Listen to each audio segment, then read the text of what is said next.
In Chapter 10, we first learned about hypothesis testing. That's where we take sample data to try to challenge our preconceived notions about what the population parameters are. We're going to continue that in Chapter 11 with a little bit of a twist. So Chapter 10, everything we were working with was a single population. So we would take a single parameter like the average lifespan of tires or something, and then we would take sample data and test that. Now we're going to do it for two populations. Now in section 11.1, we're going to be doing it for two population proportions. And then we'll move on to means, which are more difficult. All right, so first thing we need to do is we need to distinguish between independent and dependent sampling because we're going to treat them differently. And for once, we're not going to kick out dependent sampling, which we've kind of ignored for, well, pretty much ever since we learned about binomial distributions in Chapter 6. So we're not going to ignore it anymore. We're going to learn how to handle it for these particular situations. Then we're going to test some hypotheses, make some confidence intervals. Hey, Chapter 9's back. And do some other stuff. So let's start with dependent and independent sampling. So remember from Chapter 1 that a sample is independent when individuals selected don't have any effect on the individuals selected in your second sample. In other words, what I choose, if I'm in one side of the sample, then what I do has no effect on what the other samples do. Dependent sampling is when the individuals selected in one sample are used to determine the individuals in the second. They're often the same ones. That's sometimes called a matched pair design. They don't have to be matched pairs in order to be dependent, but it's pretty common. So for example, if I do a pre-test and a post-test of my statistics knowledge before I took this class and at the end of this class, that I would be a matched pair with myself. Or twin studies sometimes. Sometimes those are independent because twins, of course, are separate people, but sometimes they're not because they have the same genetic makeup. So those are a little strange. But husband and wife. So you could have like all the husbands and all the wives, give the husbands a treatment, give the wives a treatment, see how they relate. Because, of course, they're not really independent of each other. They're married. So what you do to one might affect the other and so on. Okay. A common rule of thumb, this is not set in stone, but this is just a little rule of thumb, is that independent samples tend to be when you have two independent groups, but you're measuring them at one point in time, right? As a matter of fact, I'll just say once, but it's one point in time. And then dependent samples are when you have one group that's measured twice. As a matter of fact, I'm going to call this, it's just a little rule of thumb. It's not hard and fast for independent versus dependent. You can write it right in your notes. There we go. So dependent samples are when you take one group and you measure them twice. Or that's one way you can do it. Again, the married couples thing, you can measure married couples at the same time, but they're dependent upon each other because they're married. So that would be a different example of a dependent sample. But this is a good rule of thumb for measuring them. So let's look at this. We conduct a survey of 100 random men and 100 random women to find out which was their favorite Summer Olympic sport to watch on TV. Now you can probably tell I was watching the Olympics this summer when I made up this example. So this is independent because, for example, if I'm a woman in the random group, what I say is my favorite sport really has no bearing on any other individual, be it man or woman, right? So, for example, I really love watching, I know it's going to shock you, but gymnastics. I love watching gymnastics, but I actually like watching pretty much every Olympic sport, so I'm not really a good choice. So anyway, there are two independent groups. You ask them one time, what's your favorite sport? That's it. And when you respond with something like gymnastics or curling or skiing or whatever, kayaking, you're answering in a word, right? That's a qualitative variable. Qualitative variables are important to us because that means we're going to be working with proportions. For example, what proportion of people liked gymnastics best? What proportion of people like swimming best? What proportion of people like track and field the best, etc. So it's independent because, the men and the women have no bearing on each other or on themselves for that matter. And it's a qualitative value that they're going to be answering you with. They're not going to say 3. They're going to say, gymnastics because it's awesome and amazing. All right, so now we conduct a poll of 100 random men and women, 100 random women. So again, they're random men and women. However, we're going to find out whether they like watching the Olympics on TV or not. So we call them on the first day before the games start, and then we conduct a follow-up call. Now again, the man and women don't really have any bearing on each other, but that doesn't matter because we're doing a call at the beginning and a call at the end. We're pairing them with themselves. We asked them twice, right? It's one group of men and women, right? Asked twice, asked at the beginning, asked at the end. When you ever see that pre and post thing, we asked you at the start and then we had you do something and then we asked you again. Or we have you take a test one way and then we do something and have you take a test the second way. That's dependent sampling. Okay. And again, it's a qualitative value because you're saying, yes, I like watching the Olympics, or no, I don't like watching the Olympics. Last time I looked, yes and no are words. They're not numbers. So those are qualitative variables, which means, again, we'll be working with proportions, which shouldn't come as any great shock because in 11.1, that's what we're working with. Anybody want to take a guess what 11.2 is working with? If you think quantitative, you win the gold star. All right, let's move on to hypothesis testing. Take a lovely moment and read through some of this stuff. I know it's going to look vastly different than the other stuff. Sarcasm, right? It's still the lovely 6-step process we've got. We've got a classical approach. We've got a p-value approach. We got a big, ugly formula in there that doesn't look pretty.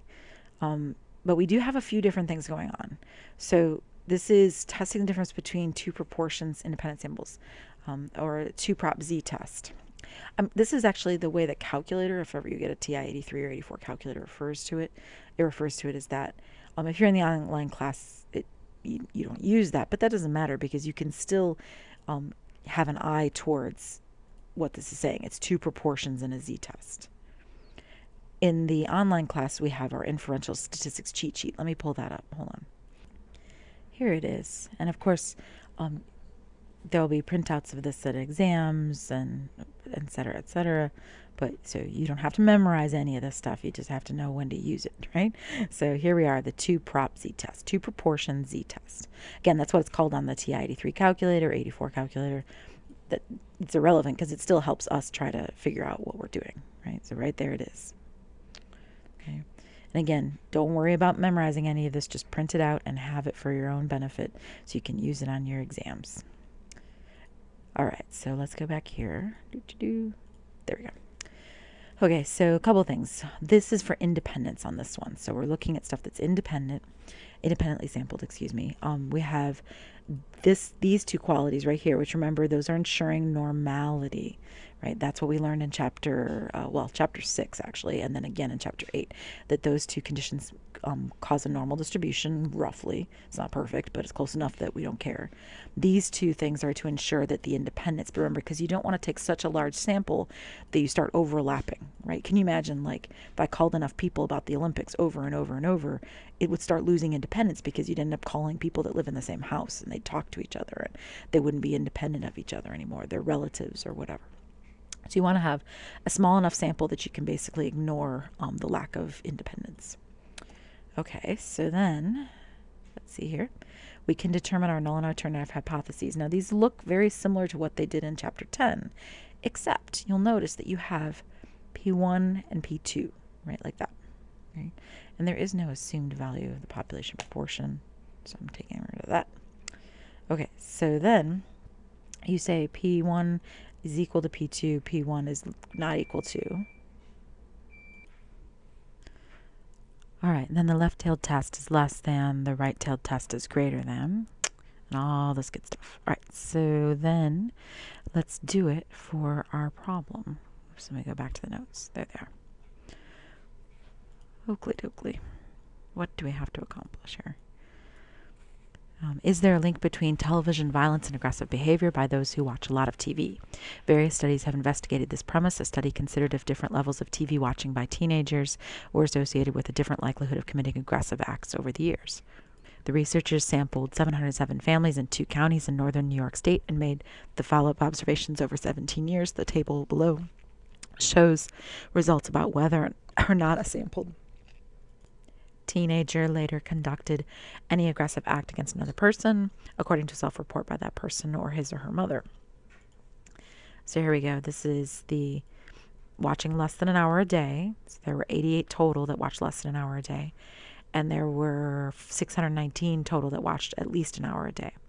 So P1 hat and P2 hat I set up to be the 5 that had aggressive acts out of 88, and then the 154 that had aggressive acts out of 619, which, keep in mind, means I'm saying that group 1, I don't know if I put it anywhere else, but group 1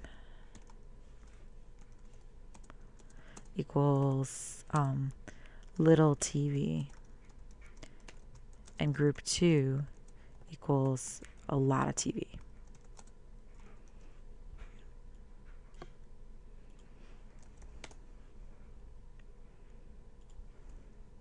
Okay, so that's just how I set it up. It didn't have to be set up that way. It could have been set up in the opposite direction. It doesn't really make any difference. That's just how I did it. Keep in mind also that according to the study, this one up here is the little TV, and then the one below it is the a lot of TV. So it wouldn't hurt to kind of label that for yourself. All right? Now, why is this an independent sample? So it's kind of strange because they do follow-up studies, but the follow-up studies are just to determine whether they had an aggressive act or not. Okay? So the teenagers themselves are random, unrelated, in two different groups, right? They have no bearing on each other. So since they have no bearing on each other and they were only polled one time, if you will, about, later on in life, did they have an aggressive act? So that's a independent sample, an independent sample. Okay, so what are our hypotheses? Our null hypothesis is that the proportions are equal for the two groups, that whether you watch TV or not, your proportion of committing a violent act is the same. The proportion of the group that committed a violent act is the same.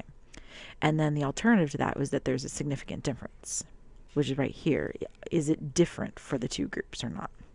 And we're going to be using the p-value method. Notice it should be capitalized.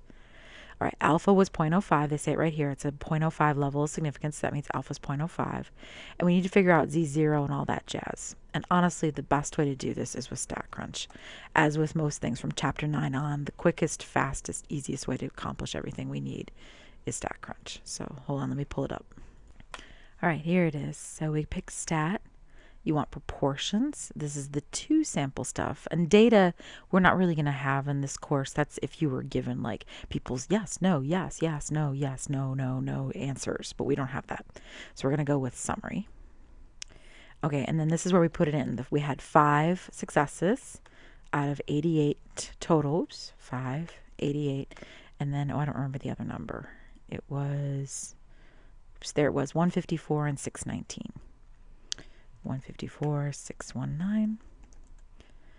Next, this is a hypothesis test. Now, the thing is, we're going to talk about this a little bit more, but we're testing the difference between that and 0. And we had a not equal to it as our alternative. Click calculate. I'm going to copy and paste that into my lovely Excel spreadsheet that will become my technology sheet. I'll label it 11.1, example 1, or no, this is example 2. Sorry. And you can see the test statistic right there, negative 4.036. So I'll go back and type that in.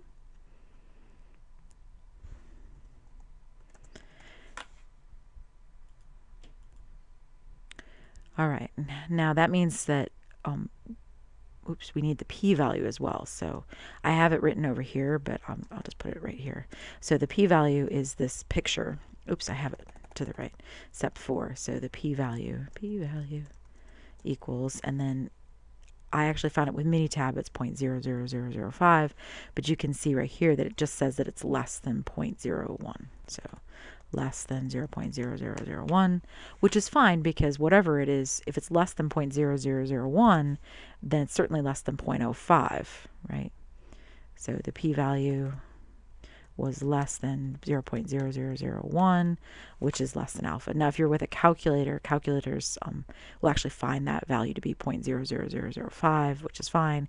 If you're using StatCrunch, then you're just stuck with the fact that it's less than 0.0001, which, whatever, if it's that low, then it's going to be lower than alpha, which is all you really needed to know in order to know that you need to reject the null hypothesis, just like we did in Chapter 10. If your p-value is low, you reject the null, which means there is enough evidence to support the claim that there is a relationship between aggressive behavior and TV watching. That doesn't necessarily mean that it causes it, because remember, correlation is not causation, right? Chapter 4, there are other variables that would be affecting this, such as parental involvement, how much the parents read to them, etc., etc.